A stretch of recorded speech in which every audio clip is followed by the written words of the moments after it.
പുതിയൊരു വീഡിയോയിലേക്ക് സ്വാഗതം. ഇന്നത്തെ വീഡിയോയിൽ നമ്മൾ സംസാരിക്കാൻ പോകുന്നത് മലയാള സിനിമയിലെ സംഘടനകളായ അമ്മയ്ക്കും ഫെഫ്കയ്ക്കും കോമ്പറ്റീഷൻ കമ്മീഷൻ ഓഫ് ഇന്ത്യ ലക്ഷങ്ങൾ പിഴയിട്ട ഒരു സംഭവത്തിനെ പറ്റിയാണ്. കോമ്പറ്റീഷൻ കമ്മീഷൻ ഓഫ് ഇന്ത്യ പിഴ കൊടുത്തത് എത്രയാണെന്ന് അറിയാനും അത് ആർക്കൊക്കെയാണ് കൊടുത്തതെന്ന് അറിയാനുമായിട്ട് നമ്മുടെ വീഡിയോ ഫുള്ളായിട്ട് കാണുക. പിഴ കൊടുത്തത് അമ്മ സംഘടനയ്ക്കും ഫെഫ്ക സംഘടനയ്ക്കും മാത്രമല്ല, കുറച്ച് വ്യക്തികൾക്കും കൂടി പിഴ കൊടുത്തിട്ടുണ്ട് ഈ സംഘടനയിൽപ്പെട്ട. അത് ആർക്കൊക്കെയാണെന്ന് അറിയാനും ആ എമൗണ്ട് എത്രയാണെന്ന് അറിയാനായിട്ടും വീഡിയോ ഫുള്ളായിട്ട് കാണുക. 2017 കോമ്പറ്റീഷൻ കമ്മീഷൻ ഓഫ് ഇന്ത്യ അമ്മയ്ക്കും ഫെഫ്കയ്ക്കും ലക്ഷങ്ങളുടെ പിഴയിട്ടത്. ഈ കേസിന് ആസ്പദമായ സംഭവം എന്ന് പറയുന്നത് സംവിധായകൻ വിനയൻ കൊടുത്ത ഒരു പരാതിയുടെ അടിസ്ഥാനത്തിലാണ്.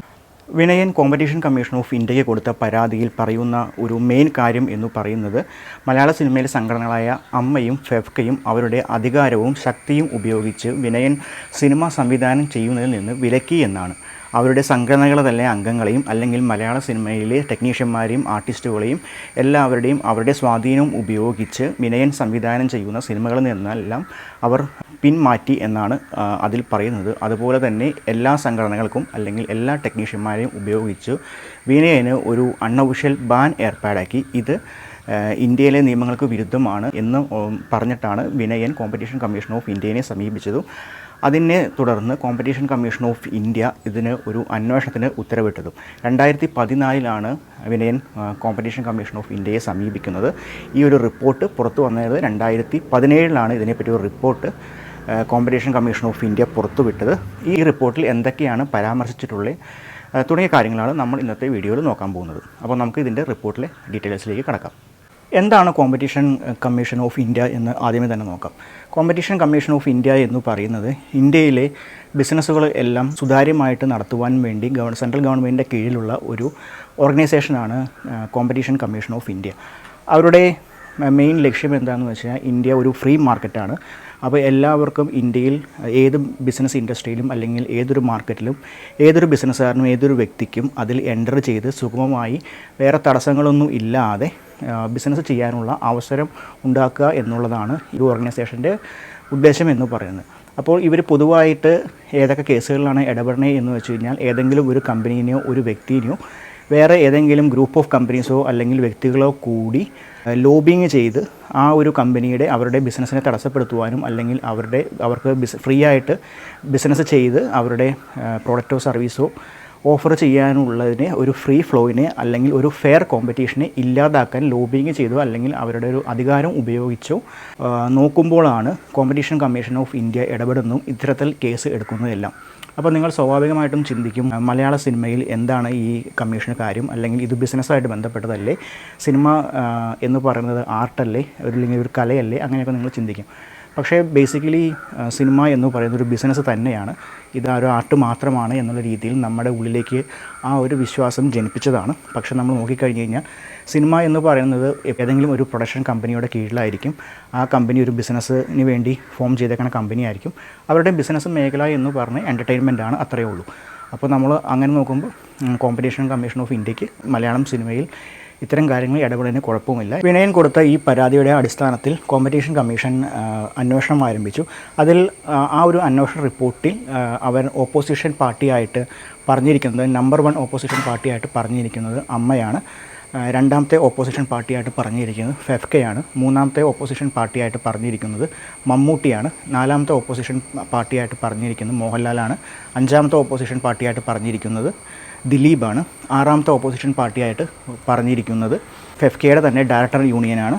ഏഴാമത്തെ ഓപ്പോസിഷൻ പാർട്ടിയായിട്ട് പറഞ്ഞിരിക്കുന്നത് ഫെഫ്കയുടെ തന്നെ പ്രൊഡ്യൂസർ അസോസിയേഷൻ യൂണിറ്റാണ്.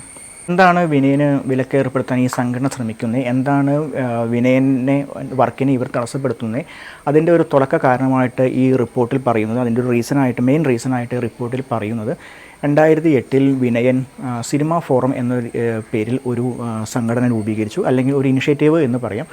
ആ സിനിമ ഫോറത്തിൻ്റെ ഉദ്ദേശം എന്താണെന്ന് വെച്ച് കഴിഞ്ഞാൽ, പുതിയ നടീനടന്മാരെ വച്ച് പുതിയ ടെക്നീഷ്യന്മാരെ വച്ച് വളരെ ചിലവ് കുറഞ്ഞ രീതിയിൽ സിനിമകൾ പ്രൊഡ്യൂസ് ചെയ്യുക ആയിരുന്നു ആ ഒരു ഇനിഷ്യേറ്റീവിൻ്റെ ലക്ഷ്യം. അതിനുവേണ്ടി വിനയൻ പല പ്രൊഡ്യൂസർമാരുമായിട്ടും എല്ലാം അതിൻ്റെ ഒരു ടൈപ്പ് ഉണ്ടാക്കി.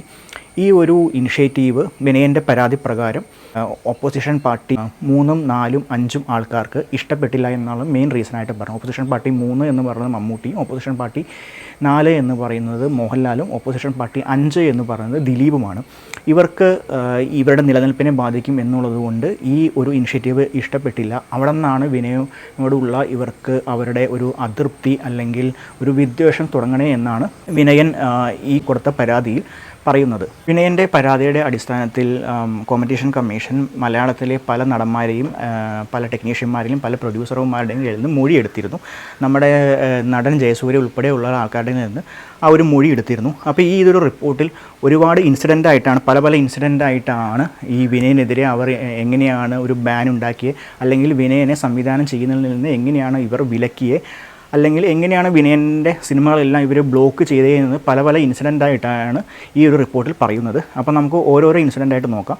നമുക്ക് ഇത് ഫുള്ളായിട്ട് കവർ ചെയ്യാമെന്നുള്ളത് വളരെ ബുദ്ധിമുട്ടാണ്. എന്താണെന്ന് വെച്ചാൽ ഇതൊരു വളരെ ലെങ്തി റിപ്പോർട്ടാണ്. അപ്പോൾ നമുക്ക് അതിലത്തെ കുറച്ച് ഹൈലൈറ്റ് ആയിട്ടുള്ള ഇൻസിഡൻറ്റുകൾ നമുക്ക് നോക്കാം. ഇതിൽ ഒരു ഇൻസിഡൻ്റായിട്ട് പറയുന്നത് 2010 ഏപ്രിൽ 5-ാം തീയതി അമ്മയുടെ മീറ്റിംഗ് കൂടി ക്രിസ്ത്യൻ ബ്രദേഴ്സ് എന്ന സിനിമയിൽ നിന്ന് തിലകനെ മാറ്റുവാൻ തീരുമാനിച്ചു എന്നുള്ളതാണ്. അതിൻ്റെ കാരണമായിട്ട് ഇവർ പറയുന്നത് തിലകൻ വിനയൻ്റെ സിനിമയിൽ അഭിനയിച്ചു എന്നുള്ളതാണ്. ആ വർഷം തന്നെ 2010 സെപ്റ്റംബർ 5-ാം തീയതി ക്യാപ്റ്റൻ രാജുവിനെ മീറ്റിങ്ങിലേക്ക് വിളിച്ചു വരുത്തി, അമ്മയുടെ തന്നെ മീറ്റിങ്ങിലേക്ക് വിളിച്ചു വരുത്തി. അതായത് ഫെഫ്കയുടെ നിർദ്ദേശപ്രകാരം അമ്മയുടെ മീറ്റിങ്ങിലേക്ക് വിളിച്ചു വരുത്തി വിനയൻ്റെ പടത്തിൽ എന്തുകൊണ്ട് അഭിനയിച്ചു, എന്തുകൊണ്ടാണ് ബാൻ ഉണ്ടായിട്ടും റൂള് വയലേറ്റ് ചെയ്തത്, ഫെഫ്കയുടെ ബാനുള്ള ആളാണ് വിനയൻ, എന്നിട്ടും എന്തിനാണ് ആ റൂള് വയലേറ്റ് ചെയ്തത് എന്ന് ചോദിച്ച് ക്യാപ്റ്റൻ രാജുവിന് നോട്ടീസ് കൊടുക്കുകയും അദ്ദേഹത്തെ താക്കീത് ചെയ്യുകയും ചെയ്തു. ഇതാണ് ഒരു ഇൻസിഡൻ്റായിട്ട് ഈ ഒരു റിപ്പോർട്ടിൽ പറഞ്ഞിട്ടുള്ളത്. വേറൊരു ഇൻസിഡൻ്റായിട്ട് ഈ റിപ്പോർട്ടിൽ പറയുന്നത് പ്രൊഡ്യൂസർ കണ്ണൻ പെരുമാടിയൂർ എന്ന് പറഞ്ഞ ആൾ കമ്മീഷന് മുമ്പാകെ കൊടുത്ത ഒരു സ്റ്റേറ്റ്മെൻറ്റാണ്. ഇദ്ദേഹം വിനയനുമായിട്ട് സിനിമ ചെയ്യാനായിട്ട് 2014 ഒരു 50,000 രൂപ അഡ്വാൻസ് കൊടുത്തു. അതിനുശേഷം അദ്ദേഹത്തിന് ഈ പ്രൊഡ്യൂസർക്ക് അമ്മയുടെ ജനറൽ സെക്രട്ടറിയായ ഇടവേള ബാബുവിൻ്റെ അടുത്തു നിന്നും അതുപോലെ തന്നെ ഫെഫ്കയുടെ തലപ്പത്ത് ഉണ്ടായിരുന്ന അല്ലെങ്കിൽ ഇപ്പോഴും ഉള്ള ബി ഉണ്ണികൃഷ്ണൻ്റെയും സിബി മലയലിൻ്റെയും ഭാഗത്തു നിന്നും കോളുകൾ വന്നു. ഇവരുടെ 3 പേരുടെയും ഭാഗത്തു നിന്ന് താക്കീത് കോൾ വന്നു. ഈ സിനിമയിൽ നിന്ന് പിന്മാറണം എന്നുള്ള രീതിയിലുള്ള പറഞ്ഞുകൊണ്ടുള്ള കോൾ വന്നു. അതായത് നമുക്ക് വേണമെങ്കിൽ ഒരു ഭീഷണി കോൾ എന്ന് വേണമെങ്കിൽ പറയാം. ആ കോൾ വന്നതിന് ശേഷം ഈ സിനിമയിൽ നിന്ന് ഈ പ്രൊഡ്യൂസർ പിന്മാറി വിനയന് കൊടുത്ത 50,000 രൂപ തിരിച്ചു മേടിക്കാണ് ഉണ്ടായത്. ഇത് കോമ്പറ്റീഷൻ കമ്മീഷന് മുമ്പിൽ ഈ മൊഴിയായിട്ട് രേഖപ്പെടുത്തിയിട്ടുണ്ട്. വേറൊരു ഇൻസിഡൻ്റായിട്ട് പറഞ്ഞേക്കുന്നത് പ്രൊഡ്യൂസർ PA ഹാരിസ് കൊടുത്ത മൊഴിയുടെ അടിസ്ഥാനത്തിലാണ്. ഈ പ്രൊഡ്യൂസർ വിനയന് 1,00,000 രൂപ അഡ്വാൻസ് ഒരു സിനിമ ചെയ്യാനായിട്ട് കൊടുത്തു. അതിനുശേഷം ഈ സിനിമാ സംഘടനകളുടെ ഭാഗത്തു നിന്നുള്ള പ്രഷർ കാരണം അദ്ദേഹം ഈ സിനിമയിൽ നിന്ന് പിന്മാറുകയാണെന്ന് വിനയനെ വിളിച്ച് അറിയിച്ചു. അങ്ങനെ ഒരു ഇൻസിഡൻറ്റ് ഈ ഒരു റിപ്പോർട്ടിൽ പരാമർശിച്ചിട്ടുണ്ട്. അതിൻ്റെ കാരണം എന്താണെന്ന് വെച്ച് കഴിഞ്ഞാൽ ഈ സംഘടനകൾ വിളിച്ച് പ്രൊഡ്യൂസറോട് പറഞ്ഞു, നിങ്ങളുടെ സിനിമയ്ക്ക് അസോസിയേഷൻ്റെ ഭാഗത്തുനിന്നോ അല്ലെങ്കിൽ ടെക്നീഷ്യന്മാരുടെ ഭാഗത്തുനിന്നോ ആർട്ടിസ്റ്റുകളുടെ ഭാഗത്തുനിന്നോ ഒരു സഹകരണവും ഉണ്ടാവില്ല. അപ്പോൾ നിങ്ങളെ സംബന്ധിച്ച് ഈ സിനിമ എടുക്കുക എന്നുള്ളത് ബുദ്ധിമുട്ടായിരിക്കും. അങ്ങനത്തുള്ള രീതിയിലുള്ള ഒരു സ്റ്റേറ്റ്മെൻറ്റ് ഈ സംഘടനകളുടെ ഭാഗത്തുനിന്ന് വന്നു. അങ്ങനെ ഈ പ്രൊഡ്യൂസർ ആ സിനിമയിൽ നിന്ന് പിന്മാറി. ഇതാണ് വേറൊരു ഇൻസിഡൻറ്റ്. അടുത്തതായിട്ട് ഈ റിപ്പോർട്ടിൽ പറയുന്നത് സുധീർ CV എന്ന് പറയുന്ന ഒരു പ്രൊഡ്യൂസറുടെ എക്സ്പീരിയൻസ് ആണ്. ഇതുപോലെ തന്നെ നമ്മൾ ആദ്യം പറഞ്ഞ പോലെ തന്നെയുള്ള സെയിം ഒരു എക്സ്പീരിയൻസ് ആണ്. ഇദ്ദേഹം വിനയനുമായിട്ട് പടം ചെയ്യാനായിട്ട് 1,00,000 രൂപ അഡ്വാൻസ് കൊടുത്തു. 2014-15 ആ ഒരു ടൈമിലാണ്. അതിനുശേഷം ഇതേ സെയിം പാറ്റേണിൽ തന്നെ ഇടവേള ബാബുവിൻ്റെയും ബി ഉണ്ണികൃഷ്ണൻ്റെയും സിബി മലയാലിൻ്റെയും കോൾ വന്നിട്ട് സിനിമയിൽ നിന്ന് പിന്മാറണം എന്നുള്ള രീതിയിലാണ് ഉള്ള ഒരു താക്കീതാണ് കൊടുത്തത്. അതുപോലെ തന്നെ വിനയൻ്റെ സിനിമ പ്രൊഡ്യൂസ് ചെയ്യുകയാണെങ്കിൽ ഇനി ഇദ്ദേഹത്തിൻ്റെ ഫ്യൂച്ചറിൽ പ്രൊഡ്യൂസ് ചെയ്യാനിരിക്കുന്ന ഒരു സിനിമകളിലും സീനിയർ ആർട്ടിസ്റ്റുകളെയോ അല്ലെങ്കിൽ സീനിയർ ടെക്നീഷ്യന്മാരെയോ സഹകരണം ഉണ്ടാവില്ല. മലയാളി ഇൻഡസ്ട്രിയിലെ ഒരു മെയിൻ ആർട്ടിസ്റ്റിനെയോ അല്ലെങ്കിൽ ഒരു മെയിൻ ടെക്നീഷ്യനെയോ നിങ്ങൾക്ക് കിട്ടില്ല നിങ്ങളുടെ ഇനി ഒരു പടങ്ങളിലും എന്ന രീതിയിലാണ് താക്കീത് കൊടുത്തത്. അതിനുശേഷം ഈ സുധീർ CV എന്ന പ്രൊഡ്യൂസർ വിനയൻ്റെ സിനിമയിൽ നിന്ന് പിന്മാറുകയാണ് ഉണ്ടായത്. ഈ റിപ്പോർട്ടിൽ വേറൊരു തെളിവായിട്ട് പറയുന്നത് നമ്മുടെ ആക്ടർ ജയസൂര്യ കൊടുത്തൊരു സ്റ്റേറ്റ്മെൻറ്റാണ്. അമ്മ സംഘടനയും ഫെഫ്ക സംഘടനയും അവരുടെ അംഗങ്ങൾക്കെല്ലാം ഒരു ഇൻസൈഡർ നോട്ടീസ് കൊടുത്തിരുന്നു, വിനയൻ്റെ സിനിമയായിട്ട് സഹകരിക്കരുത് എന്നും പറഞ്ഞ്. അതുപോലെ തന്നെ ജയസൂര്യയ്ക്ക് പേഴ്സണലായിട്ട് ബി ഉണ്ണികൃഷ്ണൻ്റെയും സിബി മലൻ്റെയും ഭാഗത്തിൽ നിന്ന് കോൾ വരികയുണ്ടായി, വിനയൻ്റെ പടങ്ങളിൽ ഒരു കാരണവശാലും അഭിനയിക്കരുത് എന്നും പറഞ്ഞു. ജയസൂര്യ വിനയൻ്റെ ഒരുപാട് സിനിമകളിൽ അഭിനയിച്ച ഒരു ആക്ടറാണ്. അല്ലെങ്കിൽ അദ്ദേഹത്തെ എനിക്ക് തോന്നുന്നു വിനയനാണ് ജയസൂര്യനെ ഇൻട്രൊഡ്യൂസ് ചെയ്തതെന്ന് തോന്നുന്നു. ചിലപ്പോൾ അത്തരം കാരണം കൊണ്ടായിരിക്കാം ഇനി എങ്ങാനും ജയസൂര്യനെ വെച്ച സിനിമ എടുത്താലോ എന്ന് വിചാരിച്ചായിരിക്കാം ബി ഉണ്ണികൃഷ്ണനും സിബി മലയിലും ജയസൂര്യനെ പേഴ്സണലായിട്ട് കോൺടാക്റ്റ് ചെയ്തിട്ട് വിനയൻ്റെ സിനിമയിൽ അഭിനയിക്കരുത് എന്ന് പറഞ്ഞത്. അപ്പോൾ ജയസൂര്യ ഇതൊരു സ്റ്റേറ്റ്മെൻറ്റായിട്ട് കോമ്പറ്റീഷൻ കമ്മീഷൻ ഓഫ് ഇന്ത്യക്ക് മുമ്പാകെ കൊടുത്തിട്ടുണ്ട്. അത് ഈ റിപ്പോർട്ടിൽ പരാമർശിച്ചിട്ടുമുണ്ട്. ഈ റിപ്പോർട്ടിൽ പറയുന്ന വേറൊരു ഇൻസിഡൻറ്റ് എന്ന് പറയുന്നത് 2014 അമ്മയുടെ മീറ്റിംഗ് കൂടി വിനയൻ്റെ എക്സ്ട്രീം ഞാനു എന്ന സിനിമയിൽ അഭിനയിച്ച നടി മേഘന രാജിന് ഒരു കാരണം കാണിക്കൽ നോട്ടീസ് കൊടുത്തു. അതുപോലെ തന്നെ ഒരു അൺഒഫീഷ്യൽ ബാനും ഇവർ പ്രഖ്യാപിച്ചു എന്നുള്ളതാണ് ഈ ഒരു റിപ്പോർട്ടിൽ പരാമർശിക്കുന്ന വേറൊരു കാര്യം. ഈ റിപ്പോർട്ടിൽ എന്നെ ഞെട്ടിപ്പിച്ച ഒരു കാര്യം എന്ന് പറയുന്നത് ഈ സിനിമാ സംഘടനകൾ മലയാളത്തിലെ ടെക്നീഷ്യന്മാരെ മാത്രമല്ല സ്വാധീനിക്കാൻ നോക്കിയത്, തമിഴ്നാടും ഉള്ള ഒരു ആളെ സ്വാധീനിച്ച് വിനയൻ്റെ സിനിമയിൽ നിന്ന് പിന്മാറ്റി. ഒരു സിനിമാറ്റോഗ്രാഫർ രാജേന്ദ്രൻ എന്നാണ് ഇയാളുടെ പേര്. ഇദ്ദേഹം വിനയൻ്റെ ഒരു സിനിമയിൽ സിനിമാറ്റോഗ്രാഫറായിട്ട് വർക്ക് ചെയ്യാൻ തീരുമാനിച്ചത് ഇവരറിഞ്ഞു. അതിനുശേഷം ഇവർ all India film employees confederation എന്നൊരു സംഘടനയുണ്ട്. ആ ഒരു സംഘടനയെ കോൺടാക്റ്റ് ചെയ്തിട്ട് അതിൻ്റെ തമിഴ്നാട് ഘടകമായിട്ടുള്ള സംഘടനയെ വിളിച്ച് ഈ ഒരു കാര്യം അവർ നേടിയെടുത്തു എന്നുള്ളതാണ്. അതിനുശേഷം ഈ രാജേന്ദ്രൻ എന്ന സിനിമാറ്റോഗ്രാഫർ വിനയൻ്റെ സിനിമയിൽ നിന്ന് പിന്മാറി മേടിച്ച അഡ്വാൻസ് തിരിച്ചു കൊടുക്കുകയും ചെയ്തു. ഇങ്ങനത്തെ ഒരു ഇൻസിഡൻറ്റും ഉണ്ടായി. അപ്പോൾ അവർ മലയാളത്തിലെ ടെക്നീഷ്യന്മാരെ മാത്രമല്ല ഇവരുടെ സ്വാധീനം ഉപയോഗിച്ച് തമിഴ്നാട്ടിലെ ഒരു ടെക്നീഷ്യനെയും വിനയൻ്റെ സിനിമയിൽ നിന്ന് പിന്മാറ്റാൻ ഇവർക്ക് സാധിച്ചു. ഈ റിപ്പോർട്ടിൽ പറയുന്ന പ്രകാരം സീനിയർ ആക്ടർ മധുവിനെ മാത്രമാണ് ഈ സിനിമാ സംഘടനകൾ വിലക്കിൽ നിന്നോ അല്ലെങ്കിൽ താക്കീതിൽ നിന്നോ ഒഴിവാക്കിയത്. ശ്രീ മധു വിനയൻ്റെ ഒരു സിനിമയിൽ അഭിനയിക്കാനായിട്ട് തീരുമാനിച്ച് അഡ്വാൻസ് മേടിച്ചു. ഇവർ ബാക്കി എല്ലാ ആക്ടേഴ്സിനോടും ചെയ്ത പോലെ തന്നെ മധുവിനെ കോൺടാക്റ്റ് ചെയ്ത് ഇത്തരം കാര്യങ്ങളൊക്കെ വിലക്കുണ്ട് വിനയന്, അങ്ങനത്തെ കാര്യങ്ങളും സംഭവങ്ങളൊക്കെ വിശദീകരിച്ചു. പക്ഷേ മധു വിനയൻ്റെ സിനിമയായിട്ട് മുന്നോട്ട് പോയി വിനയൻ്റെ സിനിമയിൽ അഭിനയിക്കുകയും ചെയ്തു. സീനിയോറിറ്റി പരിഗണിച്ചാണോ എന്താണെന്ന് അറിയില്ല, അവർ മധുവിനെതിരെ ഒരു താക്കീതോ അല്ലെങ്കിൽ വിലക്കുകളോ ഒന്നും നടത്തിയില്ല. ഈ മധുവിനെ മാത്രമാണ് നമ്മൾ നോക്കുമ്പോൾ ഈ റിപ്പോർട്ടിൽ അവർ ഇത്തരം ഒരു താക്കീതിൽ നിന്നോ വിലക്കിൽ നിന്നോ ഒഴിവാക്കി എന്ന് കാണുന്നത്. ഇവർ സിനിമാ സംഘടനകളിലുള്ള അംഗങ്ങളെ മാത്രമല്ല അല്ലാതെ തന്നെ ഡിസ്ട്രിബ്യൂട്ടർ ആൾക്കാരെയും ഇവർ സ്വാധീനിക്കാൻ ശ്രമിച്ചു. ഡിസ്ട്രിബ്യൂട്ടർ അസോസിയേഷൻ്റെ തലപ്പത്തുണ്ടായിരുന്ന ലിബർട്ടി ബഷീർ കൊടുത്തൊരു സ്റ്റേറ്റ്മെൻറ്റിൽ പറയുന്നത് വിനയൻ്റെ സിനിമ ഡിസ്ട്രിബ്യൂഷൻ എടുക്കരുത് എന്ന് വിളിച്ച് ഈ സംഘടനകൾ അമ്മയിൽ നിന്നും അല്ലെങ്കിൽ ഫെഫ്കയിൽ നിന്നും ഉള്ള കോളുകൾ ലിബർട്ടി ബഷീറിന് വന്നു. വിനയൻ്റെ സിനിമ ഡിസ്ട്രിബ്യൂട്ട് ചെയ്യാൻ എടുക്കുന്നതിൽ നിന്ന് വിലക്കി എന്നുള്ള ഒരു സ്റ്റേറ്റ്മെൻറ്റ് ലിബർട്ടി ബഷീർ ഈ കമ്മീഷന് മുമ്പായി കൊടുത്തിട്ടുണ്ട്. അതുപോലെ തന്നെ ഈ റിപ്പോർട്ടിൽ പറയുന്ന വേറൊരു കാര്യം എന്ന് പറയുന്നത് ഡാം 999 എന്ന് പറഞ്ഞൊരു മൂവിയിൽ തിലകനെ അഭിനയിപ്പിച്ചതുകൊണ്ട് മലയാളത്തിലെ ഈ സംഘടനകൾ സിനിമാ സംഘടനകളിൽ പെടുന്ന ആൾക്കാരൊന്നും അല്ലെങ്കിൽ ഈ സംഘടനകളൊന്നും ആ ഒരു സിനിമയായിട്ട് സഹകരിച്ചില്ല എന്നുള്ളതാണ്. ടെക്നീഷ്യന്മാരും ആക്ടേഴ്സും ഉൾപ്പെടെ അമ്മയിലെയും ഫെഫ്കയിലെ അംഗങ്ങളായുള്ള എല്ലാ ടെക്നീഷ്യന്മാരും എല്ലാ ആക്ടേഴ്സും ആ ഒരു സിനിമയിൽ നിന്ന് സഹകരിക്കാതെ മാറി നിന്നു എന്നുള്ളതാണ് ഈ ഒരു റിപ്പോർട്ടിൽ പറയുന്ന വേറൊരു കാര്യം. അതുപോലെ തന്നെ ഇതിൻ്റെ കൂടെ പറയുന്ന വേറൊരു കാര്യം എന്ന് പറഞ്ഞാൽ സംവിധായകൻ അലി അക്ബറിനെ ഫെഫ്കയിൽ നിന്ന് പുറത്താക്കി എന്നുള്ളതാണ്. അതിൻ്റെ കാരണമായിട്ട് പറയുന്നത് അലി അക്ബറിൻ്റെ സിനിമയിൽ തിലകനെ അഭിനയിപ്പിച്ചു. അതുകൂടാതെ തന്നെ അലി അക്ബർ ഏതോ ഒരു സിനിമയുടെ പൂജാ സെറിമണിക്ക് വിനയനെ ക്ഷണിച്ചു എന്നുള്ളതാണ്. ഈ രണ്ട് കാരണം പറഞ്ഞ് അലി അക്ബറിനെ ഈ സംഘടനയിൽ നിന്ന് ഫെഫ്കയുടെ ഡയറക്ടർ യൂണിറ്റിൽ നിന്ന് പുറത്താക്കുകയുണ്ടായി. അതും ഈ ഒരു റിപ്പോർട്ടിൽ പറയുന്നുണ്ട്.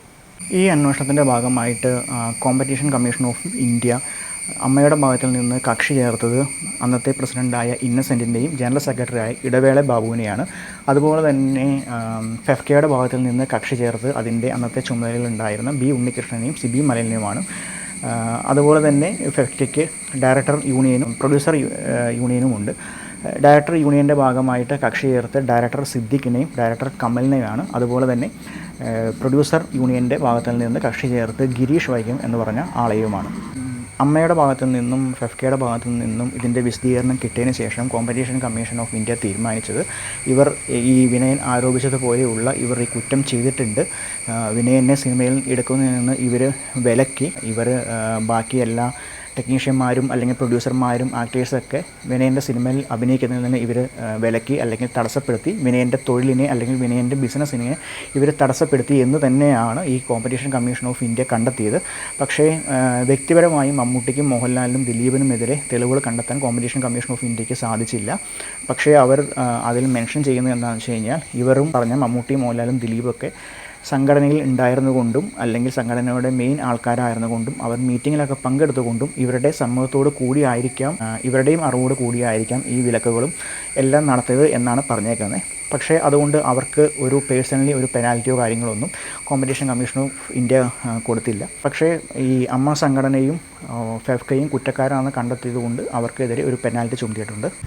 കോമ്പറ്റീഷൻ കമ്മീഷൻ ഓഫ് ഇന്ത്യ ഇവർ കുറ്റക്കാരാണെന്ന് കണ്ടെത്തിയതിനെ തുടർന്ന് ഈ സംഘടനകൾക്ക് കൊടുത്ത പിഴ എത്രയാണെന്നുള്ളത് നോക്കാം. ഈ സംഘടനകളെ കൂടാതെ തന്നെ അവരുടെ തലപ്പത്തിരുന്ന വ്യക്തികൾക്കും കോമ്പറ്റീഷൻ കമ്മീഷൻ ഓഫ് ഇന്ത്യ പിഴ ഈടാക്കിയിരുന്നു. ആ ഒരു എമൗണ്ടും എത്രയാണെന്നുള്ളത് നോക്കാം. കോമ്പറ്റീഷൻ കമ്മീഷൻ ഓഫ് ഇന്ത്യ അമ്മ സംഘടനയ്ക്ക് കൊടുത്ത പിഴ എന്ന് പറയുന്നത് 4,65,000 രൂപയാണ്. അമ്മ സംഘടന കുറ്റം ചെയ്തു എന്ന്, അതായത് വിനയൻ കൊടുത്ത പരാതിയിൽ പറയുന്നത് പോലെ തന്നെ അമ്മ സംഘടന കുറ്റം ചെയ്തു എന്ന് ബോധ്യപ്പെട്ടതിനെ തുടർന്ന് അമ്മ സംഘടനയ്ക്ക് കൊടുത്ത പിഴ എന്ന് പറയുന്നത് 4,65,000 രൂപയാണ്. അതുപോലെ തന്നെ ഫെഫ്ക സംഘടനയ്ക്ക് കൊടുത്ത പിഴ എന്ന് പറയുന്നത് 85,594 രൂപയാണ് ഫെഫ്ക സംഘടനയ്ക്ക് കൊടുത്ത പിഴ. അതുപോലെ തന്നെ ഫെഫ്ക സംഘടനയുടെ ഡയറക്ടർ യൂണിയന് കൊടുത്ത പിഴ എന്ന് പറയുന്നത് 3,86,354 രൂപയാണ് ഫെഫ്ക യുടെ ഡയറക്ടർ യൂണിയന് കൊടുത്ത പിഴ എന്ന് പറയുന്നത്. അതുപോലെ തന്നെ ഫെഫ്കയുടെ തന്നെ പ്രൊഡ്യൂസർ യൂണിയന് കൊടുത്ത പിഴ എന്ന് പറയുന്നത് 56,661 രൂപയാണ്. ഇതുകൂടാതെ തന്നെ ഈ അമ്മ സംഘടനയുടെയും ഫെഫ്ക സംഘടനയുടെയും തലപ്പത്ത് ഇരുന്നവർക്കും അതിൻ്റെ ചുമതല ഉണ്ടായിരുന്നവർക്കും ഇൻഡിവിജ്വലി പിഴ ഈടാക്കുകയും ചെയ്തു. അത് ആരൊക്കെയാണെന്നും അല്ലെങ്കിൽ അവർക്ക് ഓരോരുത്തർക്കും കൊടുത്ത പിഴ എത്രയാണെന്നുള്ളതും നോക്കാം. ആദ്യം പിഴ കൊടുത്തത് അന്നത്തെ അമ്മയുടെ പ്രസിഡൻ്റായ ഇന്നസെൻറ്റിനാണ്. ഇന്നസെൻറ്റിന് കൊടുത്ത പിഴ എന്ന് പറയുന്നത് 51,478 രൂപയാണ് ഇന്നസെൻറ്റിന് കൊടുത്ത പിഴ. അമ്മയുടെ തന്നെ ആ ഒരു ടൈമിൽ ജനറൽ സെക്രട്ടറി ആയ ഇടവേള ബാബുവിന് കൊടുത്ത പെനാൽറ്റി എന്ന് പറയുന്നത് 19,113 രൂപയാണ്. പിന്നെ ഫെഫ്ക സംഘടനയിലേക്ക് വന്ന അന്നത്തെ ഫെഫ്കയുടെ പ്രസിഡൻ്റായ സിബി മലിന് കൊടുത്ത പെനാൽറ്റി എന്ന് പറയുന്നത് 66,356 രൂപയാണ്. സിബി മലിനാണ് ഏറ്റവും വലിയ പെനാൽറ്റി കൊടുത്തത്. വിനയൻ ചിലപ്പോൾ ഡയറക്ടർ ആയതുകൊണ്ടായിരിക്കാം സിബി മലിനാണ് ഏറ്റവും വലിയ individual penalty competition commission of India കൊടുത്തത്. ഫെഫ്കയുടെ തന്നെ അന്നത്തെ ജനറൽ സെക്രട്ടറി ആയിരുന്ന ബി ഉണ്ണികൃഷ്ണന് കൊടുത്ത ഫൈൻ എന്ന് പറയുന്നത് 32,026 രൂപയാണ്. അതുപോലെ തന്നെ ഫെഫ്കയുടെ തന്നെ ഭാഗമായിട്ടുള്ള പ്രൊഡ്യൂസർ യൂണിറ്റിൻ്റെ ചുമതലയുള്ള കെ മോഹന് കൊടുത്ത പെനാൽറ്റി എന്ന് പറയുന്നത് 27,737 രൂപയാണ്. ഈ ഒരു ഉത്തരവ് 2017 കോമ്പറ്റീഷൻ കമ്മീഷൻ ഓഫ് ഇന്ത്യ ഇറക്കുന്നത്. ഈ റിപ്പോർട്ട് പുറപ്പെടുവിച്ച ഡേറ്റിൽ നിന്നും 60 ദിവസത്തിനുള്ളിൽ ഈ പെനാൽറ്റി അടയ്ക്കണമെന്നാണ് ഈ ഉത്തരവിൽ പറഞ്ഞേക്കുന്നത്. ഇത്തരം ഇൻസിഡൻറ്റുകളെല്ലാം നമ്മുടെ നാട്ടിൽ നടന്നു എന്നുള്ളത്, അല്ലെങ്കിൽ നമ്മുടെ ഒരു കേരളത്തിൽ നടന്നു എന്നുള്ളത് നമുക്ക് മലയാളികൾക്ക് നാണക്കേട് ഉണ്ടാക്കുന്ന ഒരു കാര്യമാണ്. നമുക്ക് ഒരാളോട് പക തോന്നാം, അല്ലെങ്കിൽ ഒരാളുടെ ദേഷ്യം തോന്നാം. പക്ഷേ അങ്ങനെയൊക്കെ ഉണ്ടെങ്കിൽ പോലും ഒരാളുടെ തൊഴിലിനെ തടസ്സപ്പെടുത്തുക അല്ലെങ്കിൽ ബിസിനസ്സിനെ തടസ്സപ്പെടുത്തുക എന്നുള്ളത് തികച്ചും ഒരു മനുഷ്യാവകാശ ലംഘനം എന്ന് വേണമെങ്കിൽ പറയാവുന്ന ഒരു കാര്യം തന്നെയാണ്. ആർക്കായാലും നമ്മുടെ ഈ രാജ്യത്തിൻ്റെ നിയമം അനുവദിക്കുന്ന രീതിയിൽ ഇവിടെ തൊഴിൽ ചെയ്യുവാനും ബിസിനസ് ചെയ്യുവാനും ഏതൊരു ഇൻഡസ്ട്രിയിലേക്ക് ഇറങ്ങി നമ്മുടേതായ വർക്കുകൾ ചെയ്യാനുള്ള അവകാശം ഈ രാജ്യത്തുണ്ട്. അപ്പോൾ അത് നിഷേധിക്കുക എന്ന് പറഞ്ഞു കഴിഞ്ഞാൽ ടോട്ടലി നമ്മുടെ ഫണ്ടമെൻ്റൽ റൈറ്റ്സിന് എതിരാണ്. അപ്പോൾ ഇവർക്ക് ഈ കൊടുത്ത പിഴ വളരെ ചെറുതായി പോയി എന്നാണ് എനിക്ക് തോന്നുന്നത്. എന്തൊക്കെ വിയോജിപ്പുകൾ ഉണ്ടെങ്കിൽ പോലും നമുക്ക് വേറൊരാളുടെ തൊഴിലിനെ തടസ്സപ്പെടുത്താനോ അയാളുടെ ജീവിക്കാനുള്ള അവകാശത്തെ തടസ്സപ്പെടുത്താനുള്ള ഒരു അവകാശവും ഈ രാജ്യത്ത് ആർക്കുമില്ല. അപ്പോൾ അതുകൊണ്ട് ഈ ഒരു അന്വേഷണം നടന്നതും കോമ്പറ്റീഷൻ കമ്മീഷൻ ഓഫ് ഇന്ത്യ ഇതിൽ ഇടപെട്ടതും വളരെ നല്ല കാര്യമായിട്ടാണ് എനിക്ക് തോന്നുന്നത്. പക്ഷേ നമ്മൾ കൂടുതലും ബിസിനസ് വീഡിയോസൊക്കെയാണ് ചെയ്യാറ്, പക്ഷേ ഇതും ഒരു ബിസിനസ്സായിട്ട് കണക്ട് ആയതുകൊണ്ടാണ് ഈ ഒരു വീഡിയോ ചെയ്തത്. അപ്പോൾ നമ്മൾ ഇത്തരം വീഡിയോകളെല്ലാം ഇനിയും ചെയ്യുന്നതാണ്. അപ്പോൾ നിങ്ങൾക്ക് നമ്മുടെ ചാനൽ ഇഷ്ടമായെങ്കിൽ, അല്ലെങ്കിൽ ഈ വീഡിയോ ഇഷ്ടമായെങ്കിൽ, അല്ലെങ്കിൽ ഇത്തരം വീഡിയോസൊക്കെ നിങ്ങൾക്ക് താല്പര്യമുണ്ടെങ്കിൽ നമ്മുടെ ചാനൽ സബ്സ്ക്രൈബ് ചെയ്യാം. നമ്മൾ തുടർന്ന് ഇത്തരം വീഡിയോകൾ ചെയ്യുന്നതാണ്. അപ്പോൾ അടുത്തൊരു വീഡിയോ ആയിട്ട് വീണ്ടും കാണാം. അതുവരെ താങ്ക് യു.